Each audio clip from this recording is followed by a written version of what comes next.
What's going on, guys? It's Nick here, back with another video. We'll be going over some injury situations to keep an eye on this week, as well as the best and worst wide receiver cornerback matchups. But we will start things off, as usual, the stat of the day. Yesterday's stat was which wide receiver with 10 or more targets has the highest yards per reception. The answer was Julian Edelman. Today's stat, which team has allowed the fewest fantasy points to opposing quarterbacks?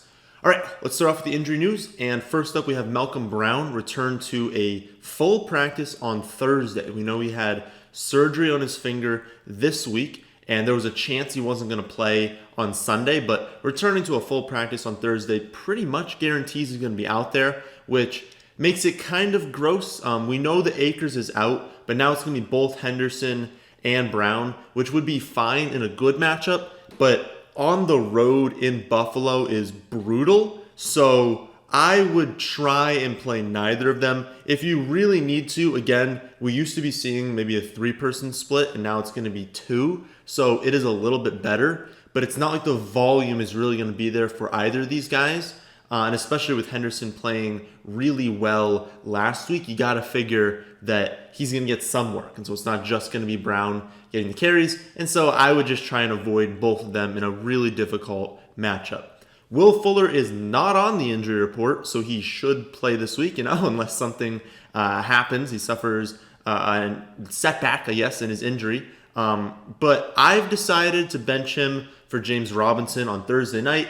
I'm very happy with how that decision worked out. But honestly, even if Robinson had had a bad game, I think benching Fuller this week was the right move from like a process standpoint. He's got a long history with these hamstring injuries, and so they don't just magically go away. Like, he's not on the injury report, but he just had a hamstring injury. It's not just 100% healed, right?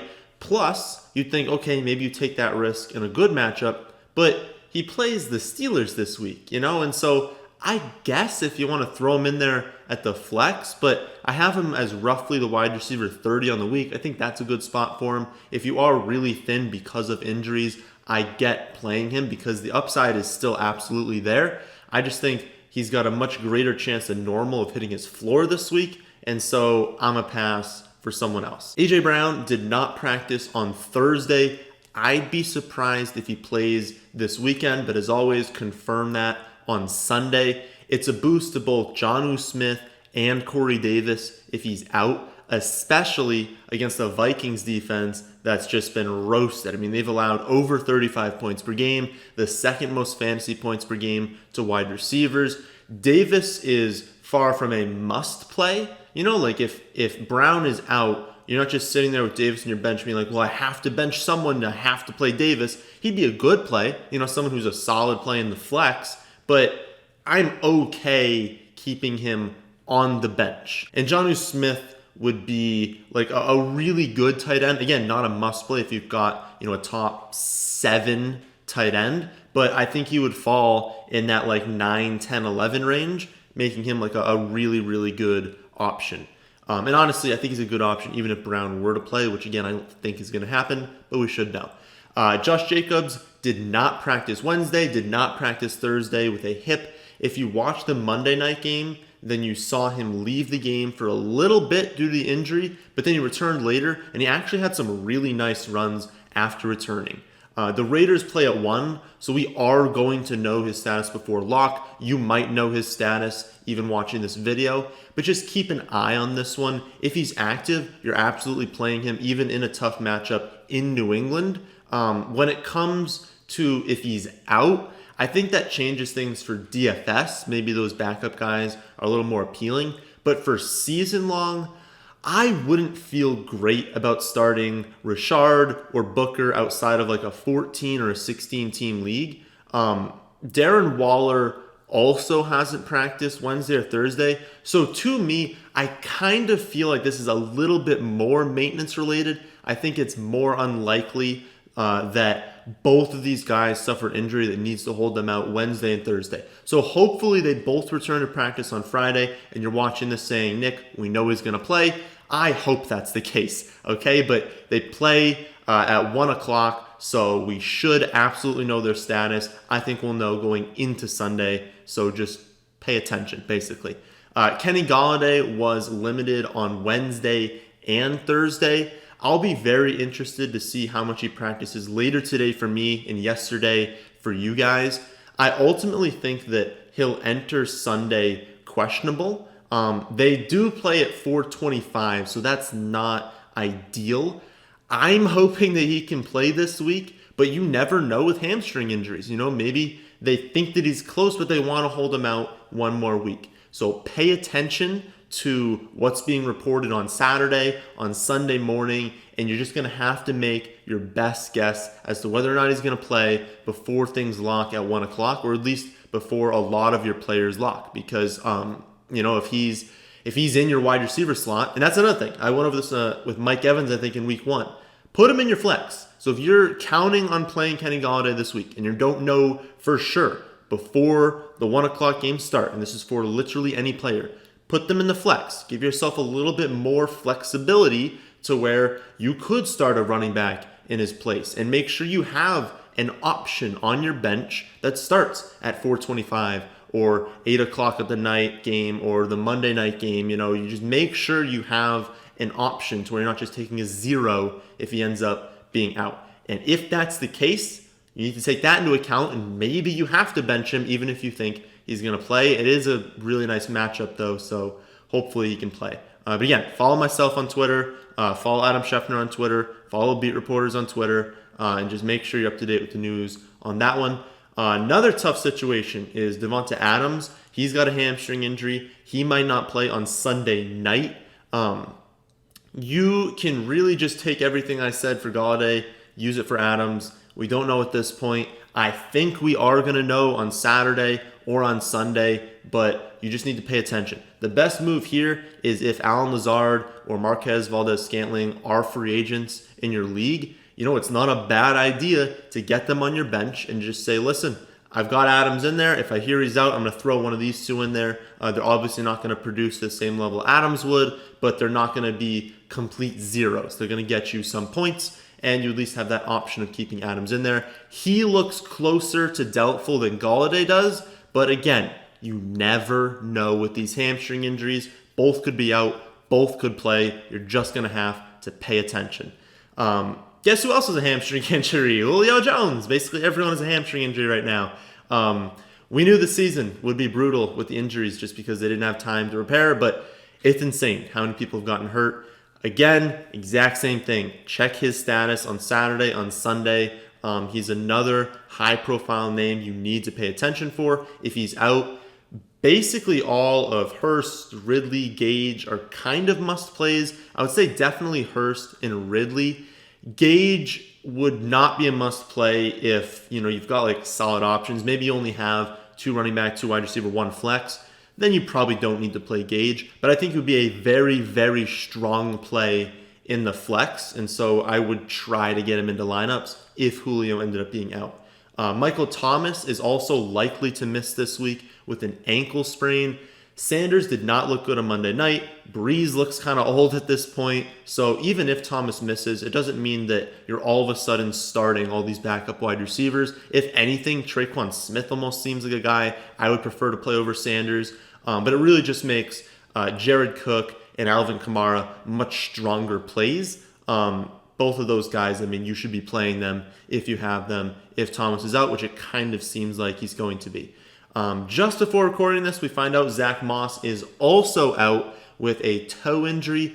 That makes Singletary the featured back this week. And while it's not an amazing matchup or anything, he is still a home favorite against the Rams. Moss being out really secures Singletary's floor. He's going to get receptions. He's going to get work in the red zone. So he's very likely to score a touchdown. And just having, a floor of what? Maybe 12 carries and 4 targets. That kind of seems like an absolute floor. I think you got to play him. I don't really care how good your running backs are. With how secure his workload is in this matchup, I think you just need to play Singletary if you own him. Some other players to keep an eye on. Juju has a knee injury. Looks relatively minor, pay attention to his status. George Kittle with the knee injury, he missed last week, looked like he was going to miss this week, but he might actually play, so keep an eye on that one. And he's George Kittle, so if he's playing, you should be playing him. Philip Lindsay looks like he's going to miss another week with the toe injury. Alshon Jeffrey returned to practice, but he is definitely not going to play until week 5, but they need him back. They've got Jalen Reagor injured. They've got their whole offensive line injured. They need people to be healthy again. But again, even though he's practicing, he will not return until at least week 5. Christian Kirk missed practice on Thursday with a groin, so he might not play this week. You probably weren't relying on him, but if you were in a deeper format, pay attention to that one. Jamison Crowder and Rashard Perriman are both likely to miss this week. The Jets are a dumpster fire. I don't want anyone on that team. And honestly, I'm sure there's more. I'm sure there's other injuries. So check Roto World, check the Sleeper app, check Twitter, check everything. Make sure your dudes are playing. That's enough injuries. Let's go over something a little bit less depressing. We'll talk about some matchups. First up, Allen Robinson taking on the Falcons. He hasn't been great this year. He went 5 for 74 in week 1 and then 3 for 33 in week 2. Both those games came on 9 targets. But he does rank 11th in expected fantasy points, 10th in targets, and 7th in air yards, all among wide receivers. So the volume is there. He's just seen the second lowest percentage of catchable targets since Trubisky isn't good. But this week, it shouldn't matter as much. We went over this matchup last week when we said play everyone in the Cowboys passing attack before they exploded. But Atlanta just doesn't know how to play defense. They can't really guard wide receivers. They've allowed 386 passing yards on average and 39 actual points per game, including the 5th most fantasy points per game to wide receivers, while allowing 5 separate players to gain at least 85 receiving yards. Robinson should see a lot of Isaiah Oliver, who PFF has ranked as the 55th best corner in the league. And this is a get-right spot for Robinson. I would be starting him if you have him, unless you've got just insanely good wide receivers. He's a wide receiver 1 this week. I think you're putting him into lineups. If he duds this week, then we reevaluate. I think this is the week where the matchup's there. Trubisky is still not going to be good, but I think he'll be good enough to just get him the looks. And if he doesn't do anything this week, next week we'll talk about what to do with Robinson. But play him for right now, and I have him in 1 league. I am playing him. Next up, Tyler Boyd. Boyd was pretty mediocre in week 1, caught 4 or 5 targets for 33 yards. But then he saved his stat line last week. A lot of it was in garbage time, but he still had 7 for 72 and a touchdown on 8 targets. This week's matchup against Philly doesn't seem great at first look, but Darius Slay will be on AJ Green, and I do expect him to do a good job containing him. And Burrow, he's not just going to force the ball to AJ Green every play when he's covered. And like I said, I expect Slay to do a pretty good job covering AJ Green. That's going to leave, a lot of targets to flow towards the middle of the field, towards Boyd, where he should be covered by Nickel Roby-Coleman, who's allowed a 100% catch percentage this season to go along with nearly 2 yards per route run. So he hasn't been good. Boyd is a talented receiver. Boyd does have a rapport with Joe Burrow. I think he's going to have a good game. It's also worth noting that the Eagles play a lot of man coverage. Burrow performed much better against man coverage in college, which we see with a lot of quarterbacks. It's pretty easy to dissect what's happening in man coverage. But he's played mostly zone in these first 2 weeks. So I guess it'll be very interesting to see if he plays better against man this week. And the final positive is the game environment, right? This game features the most combined plays per game of any matchup on the week. And both teams are willing to lean pass heavy and play fast. It doesn't mean they're necessarily going to, but both of these teams are perfectly comfortable playing up tempo and throwing the ball a ton. And so we could absolutely get into a shootout. So all in all, I think that Boyd should see some extra looks because of the matchup that AJ Green has. And then also he should be efficient with those looks playing from the slot, playing against a pretty mediocre corner, and the matchup is pretty solid with the potential of a lot of plays. So I would find a way to start him if you got him. Final matchup for positives is the entire game between Dallas and Seattle. If you have a wide receiver in this game, I think you're starting him. So Cooper, Gallup, Lamb, and then both of Lockett and Metcalf. This game is going to feature a ton of scoring, and it's unlikely that Dallas maintains their 71% rushing touchdown percentage. Dak and Zeke have combined to rush for 5 touchdowns, while Zeke and Schultz are the only 2 players who have a receiving touchdown this season. So across 2 games, the Cowboys are averaging 28.5 points per game, and Dak gets thrown 358 passing yards per game. And yet, Cooper, Gallup, and Lamb have combined for 0 touchdowns. That's not going to happen every week. We also see Gallup have 103 air yards last week, play over 90% of the snaps, and yet he only gained 58 receiving yards. This is just randomness. Gallup is going to have a big game soon, and Dak is going to throw a touchdown to one of his wide receivers. And if you need even more convincing, Seattle's allowed 14 more points per game to wide receivers in fantasy than any other team at 67.5 fantasy points per game.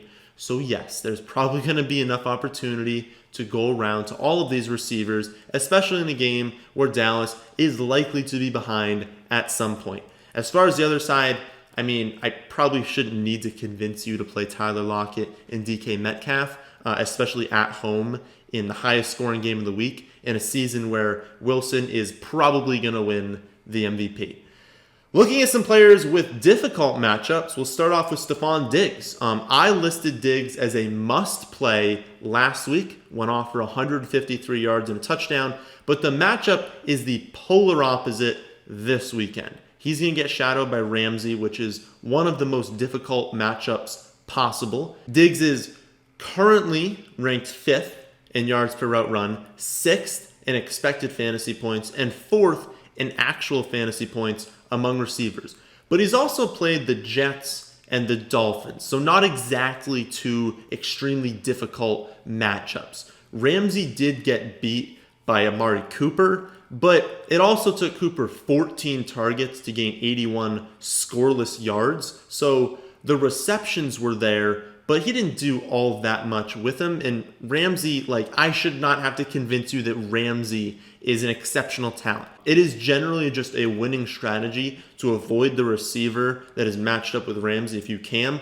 I have Diggs ranked as the wide receiver 19-20 right now. So that's not just an automatic bench, but I would prefer to use him in the flex for sure. And then honestly, if you've got an option that's even remotely close, I think I would prefer leaning away from Diggs because again, brutal matchup. Another player that has a tough matchup is Emmanuel Sanders. He'll see a lot of Jair Alexander, who PFF has ranked as the top cornerback this year. But it's not just the matchup, it's the offense. The majority of the production, like I said earlier, is going to flow through these running backs. It's going to flow through Jared Cook, and Traquan Smith looked pretty good as well. So Sanders only has 8 targets on the year, and there's just no way they're going to all of a sudden feature him, especially in a tough matchup. And also, Breeze doesn't look great. He can't really get the ball downfield right now. And so while this offense is still elite, while there's still going to be touchdowns and yardage to be had, receivers not named Michael Thomas are going to be inconsistent. And that's even while Thomas is out. So I really just wouldn't trust Emmanuel Sanders this week.